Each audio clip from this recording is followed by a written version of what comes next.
श्रीमद् भगवत गीता जीवन प्रबंधन और सफलता का दिव्य मार्ग प्रस्तावना। अशांत मन और शांति की खोज आज के इस भागदौड़ भरे युग में, जहां हर इंसान किसी न किसी अंधी दौड़ का हिस्सा है।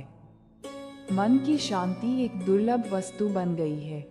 हम सुख सुविधाओं के पीछे भाग रहे हैं, लेकिन सुख हमसे दूर होता जा रहा है।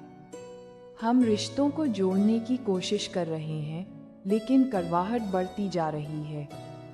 ऐसे समय में जब चारों ओर अंधकार और दुविधा हो, तो केवल एक ही प्रकाश पुंज है जो हमें सही रास्ता दिखा सकता है, श्रीमद् भगवत गीता।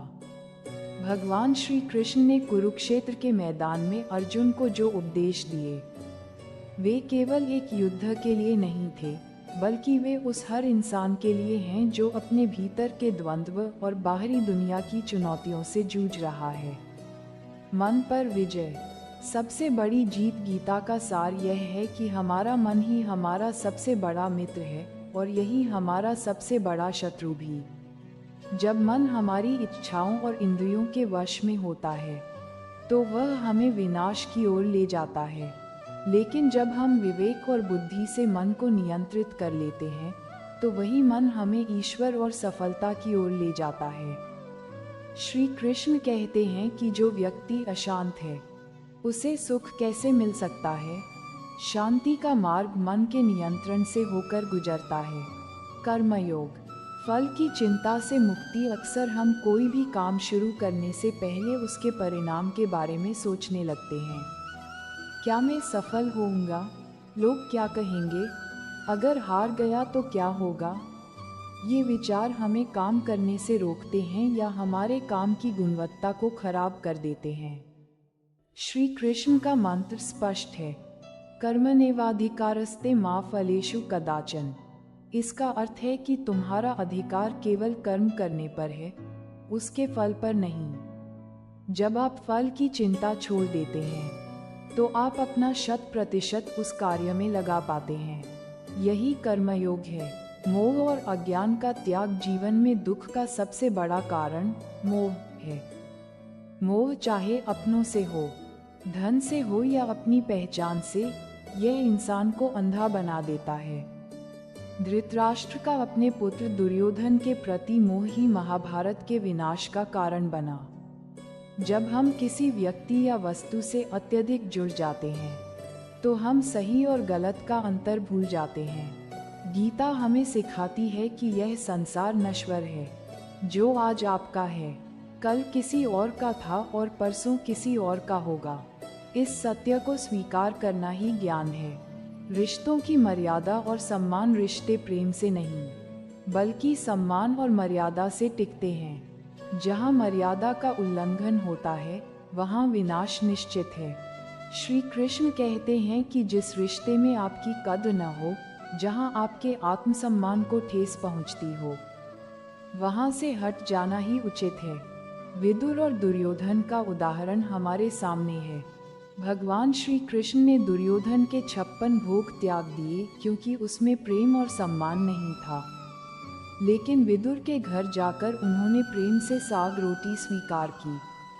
आत्मविश्वास और ईश्वर पर अटूट श्रद्धा। अक्सर कठिन समय में हम अकेले पड़ जाते हैं और सहारा ढूंढते हैं। लोग हमें धोखा दे सकते हैं, पीठ दिखा सकते हैं, लेकिन ईश्वर कभी साथ नहीं छोड़ता।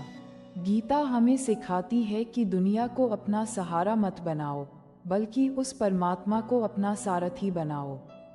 अर्जुन के पास भगवान श्री कृष्ण थे, इसीलिए वे बड़ी से बड़ी सेना के सामने भी डगमगाए नहीं। जब आप सत्य के मार्ग पर होते हैं और ईश्वर पर भरोसा रखते हैं, तो पूरी कायनात आपको जिताने में लग जाती है।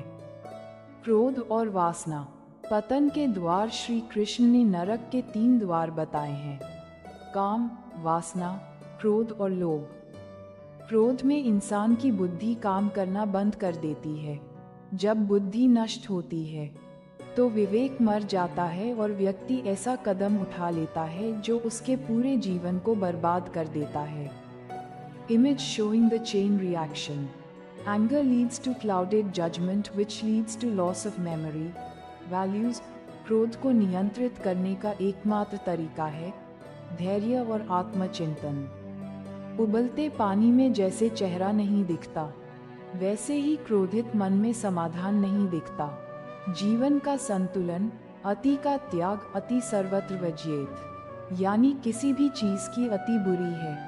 बहुत अधिक भोजन बीमारी लाता है, बहुत कम कमजोरी, बहुत अधिक बोलना विवाद पैदा करता है, बहुत कम बोलना दूरी, बहुत अधिक प्रेम मोह बन जाता है, बहुत अधिक घृणा हृदय को पत्थर बना देती है। जीवन एक संगीत के तार की तरह है। यदि तार बहुत ढीला होगा तो स्वर नहीं निकलेगा, और यदि बहुत कस दिया गया तो तार टूट जाएगा। संतुलन ही जीवन का आधार है। समय की महत्ता, समय ही वह पूंजी है जो एक बार खर्च हो गई तो वापस नहीं आती। जो व्यक्ति समय का सम्मान नहीं करता, समय उसे नष्ट कर देता है। श्री कृष्ण स्वयं काल, समय है। वे सिखाते हैं कि वर्तमान क्षण में जीना ही असल जीवन है। बीता हुआ कल बोझ है और आने वाला कल एक सपना। केवल आज ही वह सत्य है जिसमें आप कर्म कर सकते हैं। मृत्यु और आत्मा की अमरता, हम मौत से डरते हैं क्योंकि हम खुद को ये शरीर समझते हैं। लेकिन गीता का सबसे क्रांतिकारी ज्ञान यही है कि नैन छिदन्ति शस्त्राणि नैन दहति पावकः। आत्मा को न शस्त्र काट सकते हैं, न अग्नि जला सकती है।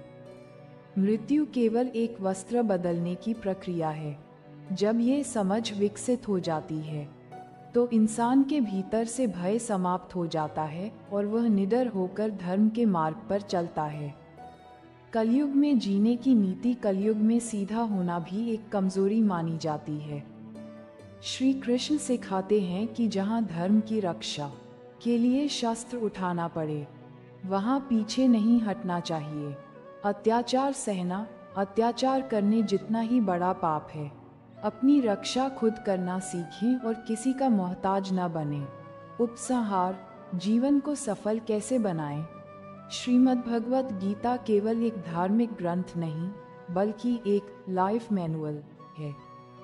यदि आप प्रतिदिन इसके केवल एक श्लोक का भी गहराई से मनन करें तो आपके जीवन में सकारात्मक बदलाव आने लगेंगे। सफलता के 5 मुख्य सूत्र। स्वधर्म का पालन करें, वही करें जिसके लिए आप बने हैं, दूसरों की नकल न करें। अभ्यास और वैराग्य, मन को वश में करने के लिए निरंतर अभ्यास करें और व्यर्थ की चीजों से वैराग्य रखें। समत्व भाव, सुख और दुख, लाभ और हानि, जीत और हार में एक समान रहना सीखें। परोपकार, अपने कर्मों को समाज के हित में लगाएं। शरणागति, अंत में सब कुछ ईश्वर को समर्पित कर दें और निश्चिंत हो जाएं। याद रखें, आपकी किस्मत कोई दूसरा नहीं छीन सकता। ईश्वर की कृपा से वह भी संभव है जो असंभव दिखता है। बस अपनी श्रद्धा बनाए रखें और कर्म के पथ पर चलते रहें। जय श्री कृष्ण। यदि आपको ये लेख और श्री कृष्ण के ये अनमोल विचार पसंद आए हों तो इसे अपने जीवन में उतारने का प्रयास करें। ज्ञान वही सार्थक है जो आचरण में झलके।